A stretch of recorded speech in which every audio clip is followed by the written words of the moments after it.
ఒక పెద్ద చెరువులో చాలా చేపలు ఆనందంగా జీవించేవి. ఆ చెరువు పక్కనే ఓ వృద్ధ కొంగ ఉండేది. ఆ కొంగకు ఇక చేపలు పట్టే ఓపిక లేకపోవడంతో ఒక ఆలోచన చేసింది. రోజు అది చెరువు దగ్గర నిలబడి కళ్ళు మూసుకొని జపం చేస్తున్నట్టు నటించేది.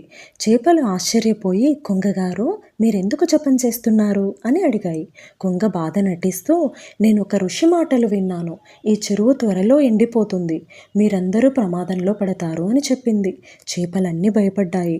అయితే మమ్మల్నెవరు కాపాడుతారు అని అడగ్గా కొంగ, నేను మిమ్మల్ని ఒక పెద్ద సరస్సుకు తీసుకెళ్తాను అని చెప్పి రోజు కొన్ని చేపలను నోటితో తీసుకుని ఎగిరిపోయేది. కానీ వాటిని సరస్సులో వదలకుండా ఒక రాయి దగ్గర కూర్చుని తినేసేది. ఒకరోజు ఒక తెలివైన పీత కూడా నన్ను తీసుకెళ్ళమని కోరింది.